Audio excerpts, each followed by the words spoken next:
अस्सलाम वालेकुम। शिफा international hospital से मैं बराह रास्त हूँ और बड़ी अहम डेवलपमेंट हो गई है और इसके हवाले से हम आपको बताएंगे कि आखिर यहाँ पे क्या चल रहा है। और इसके अलावा सुप्रीम कोर्ट के अंदर अभी जो ताज़ा तरीन खबर आई है कि वहाँ पर क्या हुआ है, और इसके अलावा अडियाला जेल के बाहर जो मूवमेंट हुई है उसके बारे में भी हम आपको बताएंगे। लेकिन सबसे पहले आपको बता दें कि जो हुकूमत नजरसानी की अपील दायर की गई थी और हुकूमत अब उसको वापस लेना चाह रही थी लेकिन वापस नहीं ले सकी, जिसकी वजह से अदालत ने जो एतराज़ात हैं वो लगाकर उसको वापस कर दी गई है। और ये हुकूमत की तरफ से एक दफ़ा फिर मौक़िफ़ दोहराया गया कि हम इसको दोबारा दायर करेंगे। और दूसरी तरफ सलमान अकरम राजा और जितने भी रहनुमा हैं वो भी पुरुमीद हैं कि अगर इमरान खान को यहाँ पे नहीं शिफ्ट किया जाता है तो फिर हम तौहीन अदालत की जो दरख्वास्त है वो दायर करेंगे। इस वक्त जो वकला हैं वो वकालतनामों पर दस्तखत के लिए अडियाला जेल पहुँचे हुए हैं और वहाँ पर दस्तखत करवा कर अगर इस पर कोई पेशरफ्त नहीं होती तो आज या सुबह ही तौहीन अदालत की जो है वो दरख्वास्त वो दायर कर दी जाएगी। और इसके अलावा कुछ लोग ये भी बता रहे हैं कि आज रात 12 बजे तक आखिरी टाइम है और इमरान खान को तकरीबन रात के आज 12 बजे से पहले किसी भी टाइम यहाँ पर मुंतकिल किया जा सकता है। और इसके अलावा कुछ ये भी ताज़ा तरीन यहाँ पे खबरें सामने आई थी कि शिफा इंटरनेशनल हॉस्पिटल में अगर उनको नहीं लेके आते तो पिम्स के अंदर भी बताया जा रहा था कि शायद हो सकता है कि उनको वहाँ पर शिफ्ट कर दिया जाए और वहाँ पर भी तैयारियाँ चल रही हैं। तो वहाँ के जो मनाजिर हैं, फुटेज है, वो भी हम आपके सामने रखेंगे अगर कोई सूरत हाल बनती है। तो इस वक्त जो सुप्रीम कोर्ट है वहाँ पर भी गहमा गहमी है और पाकिस्तान तहरीक इंसाफ के जो वकला हैं वो मुतहर्रिक नज़र आ रहे हैं। और इसके अलावा जो हुकूमत है उनके एतराज़ात भी दरख्वास्त पे लग चुके हैं। और अभी मतीउल्लाह जान की जानिब से एक ट्वीट किया गया और उन्होंने कहा है कि सबको पता है कि इमरान खान या पाकिस्तान तहरीक इंसाफ का फड्डा किन के साथ है, ये मामलात किन के साथ चल रहे हैं, लेकिन हुकूमत खामखा अपने मुँह पर कालक मल रही है। और ये दरख्वास्त दायर की गई है। इस दरख्वास्त से ना ही पहले कुछ होना था हुकूमत से और ना ही बाद में कुछ होगा, लेकिन ये हुकूमत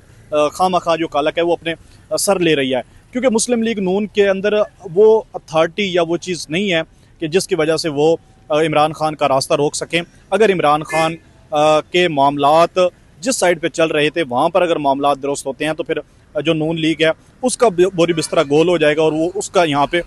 रुकना मुश्किल हो जाएगा। तो शिफा इंटरनेशनल हॉस्पिटल के अंदर आज अभी सूरत हाल तकरीबन मामूल के मुताबिक ही है और मुख्तलिफ मीडिया के लोग यहाँ पे आ रहे हैं और रिपोर्टिंग कर रहे हैं। और इसके अलावा जो पुलिस की गाड़ियाँ हैं वो भी आज देखी गई हैं। एक दफ़ा फिर यहाँ पे 2 गाड़ियाँ पुलिस की आई थी और उसके बाद फिर वो भी यहाँ से वापस चली गई हैं। और इसके अलावा सुप्रीम कोर्ट के अंदर की जो हम डेवलपमेंट आपके सामने जो रखी है वो भी आपके सामने है। और इसके अलावा जो हुकूमत है अब इसके बारे में क्या सोच रही है, क्या हिकमत अमली इख्तियार कर रही है, क्या दोबारा नज़रसानी की अपील दायर करेगी। अगर नज़रसानी की अपील दोबारा दायर करती है तो फिर सुप्रीम कोर्ट का भी कड़ा इम्तिहान है, क्या वो आज़ाद जजेस अपने फ़ैसले पर अमल दरामद करवा सकेंगे या नहीं। और इसके अलावा क्या इमरान खान को अल शिफा की बजाय फिर पिम्स के अंदर मुंतकिल किया जाएगा। लेकिन इमरान खान की जो सेहत का मामला है इस पर हुकूमत भी और पाकिस्तान तहरीक इंसाफ भी और दूसरी तरफ से जो लोग हैं वो भी इस बात पर मुत्तफिक हैं कि इमरान खान को हर सूरत में किसी न किसी सेहत को मद्देनज़र रखते हुए हॉस्पिटल के अंदर शिफ्ट किया जाएगा। लेकिन हुकूमत बाज़ीद है कि उनको पिम्स हॉस्पिटल पर शिफ्ट किया जाए, लेकिन पाकिस्तान तहरीक इंसाफ और सुप्रीम कोर्ट का जो हुक्म है उसके मुताबिक इमरान खान को शिफा इंटरनेशनल हॉस्पिटल के अंदर ही शिफ्ट किया जाएगा। ये खसूसी मनाजिर हैं जो इस वक्त हम आपको शिफा इंटरनेशनल हॉस्पिटल से दिखा रहे हैं। और यहाँ पे तकरीबन जो 9 दरवाजे हैं वो बिल्कुल मामूल के मुताबिक खुले हुए हैं और इसके अंदर जो आम लोग हैं, साइलीन हैं, वो आ जा रहे हैं। और इसके अलावा जो ये वाली साइड है जिस साइड से एम्बुलेंस आ रही है, इस साइड से तकरीबन एक्सप्रेस हाईवे 5 मिनट की मुसाफत पे यहाँ पे एक्सप्रेस हाईवे है। और वहाँ की अगर हम आपको सूरत हाल बताएं तो इसका जो आखिरी दरवाज़ा है वहाँ पर रात भी पुलिस की तकरीबन 3 से 4 गाड़ियाँ आई हुई थी और जो सिक्योरिटी के लोग थे वो अंदर तकरीबन 1.5 से 2 घंटा रहे हैं। और उसके बाद फिर तकरीबन आज भी सुबह के टाइम ये 1 से 2 गाड़ियां जो पुलिस की थी वो भी यहाँ पे मौजूद थी। तो यानी कि मिक्स सिग्नल है। एक तरफ यहाँ पे जो पुलिस की मूवमेंट देखते हैं कभी कभार और जो अंदर की चीज़ें सामने आती हैं तो ऐसे लगता है कि इमरान खान को हो सकता है कि डेडलाइन ख़त्म होने से 1-2 घंटा पहले ही यहाँ पर सुप्रीम कोर्ट के हुक्म के मुताबिक उनको शिफ्ट कर दिया जाए। और दूसरी जानिब अगर हुकूमत की तरफ देखें और हुकूमत की जो सूरत हाल है और हुकूमत जो इस वक्त डटी हुई है या हट दर्मी दिखा रही है तो उससे यही लगता है कि इमरान खान को यहाँ पर अल-शिफा इंटरनेशनल हॉस्पिटल के अंदर शिफ्ट नहीं किया जाएगा, बल्कि उनको यहाँ पर वहीं पर ही रखा जाएगा। और इसके अलावा दोबारा जब ये नज़रसानी की अपील दायर होगी, फिर सुप्रीम कोर्ट की तरफ ही उम्मीदें लगी हुई हैं कि वो क्या हुक्मनामा जारी करती है, क्या दोबारा इमरान खान को यही हुक्म दिया जाता है कि शिफा इंटरनेशनल हॉस्पिटल में शिफ्ट किया जाए, या फिर उनको पिम्स के अंदर शिफ्ट किया जाए। क्योंकि हुकूमत का जो मेन एतराज़ है वो इसी चीज़ पर है, वो उनका यही मौक़िफ़ है कि इमरान खान को प्राइवेट हॉस्पिटल में शिफ्ट नहीं किया जा सकता। जब उनकी सहूलत, इलाज की जो सहूलत है वो सरकारी हॉस्पिटल में है, तो उनको वहाँ पर ही शिफ्ट किया जाएगा। ये खसूसी मनाजिर हैं जो इस वक्त हम आपको दिखा रहे हैं शिफा इंटरनेशनल हॉस्पिटल से। और यहाँ पे तकरीबन पाकिस्तान तहरीक इंसाफ के जो वर्कर हैं या रहनुमा हैं, वो तो यहाँ पे तकरीबन पिछले 2 दिनों से नज़र नहीं आए, लेकिन डिजिटल मीडिया और नेशनल मीडिया और इसके अलावा मेन स्ट्रीम मीडिया के जो लोग हैं वो बड़ी तादाद में यहाँ पे वक्तन फ़वक्तन आ रहे हैं और कवरेज कर रहे हैं। और इसके अलावा मीडिया के बहुत सारे लोग जो हैं वो मुख्तलिफ वार्ड्स के अंदर भी गए हैं और वहाँ पर भी सूरत हाल को देख के आए हैं कि वहाँ पर आखिर चल क्या रहा है और होने क्या जा रहा है। तो इस वक्त अडियाला जेल के जो बाहर हैं पाकिस्तान तहरीक इंसाफ के जो वकला हैं, वो भी इमरान खान के जो वकालतनामे हैं उन पर साइन करने के लिए गए हुए हैं। और अगर वो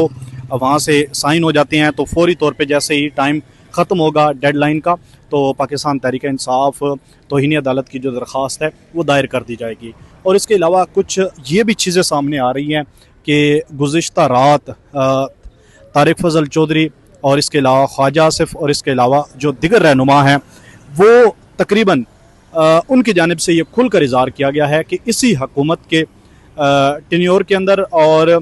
तकरीबन जो 28वीं तरमीम आ रही है इसी के अंदर, और जो सूरत हाल को मद्देनज़र रखते हुए तकरीबन अभी जो यूनिट्स बनाने पड़े या सूबे बनाने पड़े, तो हुकूमत इस बात पर मुत्तफ़िक है और हुकूमत इस बात के लिए तैयार है कि वो सूबे बनाने के लिए। तो इससे फिर यही लगता है कि ये सुप्रीम कोर्ट का जो मामला है, पाकिस्तान तहरीक इंसाफ को जो एक रिलीफ की उम्मीद या किरण पैदा हुई थी, वो अब ऐसे लगता है कि दोबारा फिर जो मामला है वो खटाई के अंदर ही पड़ जाएगा। फिर अडियाला जेल के अंदर इमरान खान का इलाज होता है, या फिर हुकूमत अपनी कस्टडी के अंदर, जैसे आँख का मामला आया था और उनको पिम्स हॉस्पिटल के अंदर लेके आए थे और पाकिस्तान तहरीक इंसाफ और रहनुमाओं को बिल्कुल एक्सेस नहीं दी गई थी, और उनको हुकूमत ने अपनी ही कस्टडी के अंदर इलाज करवा के उनको दोबारा फिर अडियाला जेल के अंदर ही शिफ्ट कर दिया गया था। और अब भी सूरत हाल कुछ इसी तरह की बनने जा रही है कि दोबारा फिर अगर यही सूरत हाल बनती है तो इमरान खान को पिम्स के अंदर ही उनका इलाज करके और फिर उनको दोबारा फिर अडियाला जेल के अंदर ही शिफ्ट कर दिया जाएगा। तो ये वो तमाम सवालात हैं, ये वो तमाम चीज़ें हैं जो इस वक्त डिस्कस हो रही हैं। और इसके अलावा जो लोग हैं वो शिफा इंटरनेशनल हॉस्पिटल की तरफ भी देख रहे हैं, अडियाला जेल की तरफ भी देख रहे हैं, और इसके अलावा जो सुप्रीम कोर्ट है उसकी तरफ भी देख रहे हैं। और ख़ास तौर पे जो आज़ाद जजेस हैं उनका भी ये कड़ा इम्तिहान है कि वो अपने फैसले पर कैसे अमल दरामद करवाते हैं, या फिर वो हुकूमत की जो नज़रसानी अपील है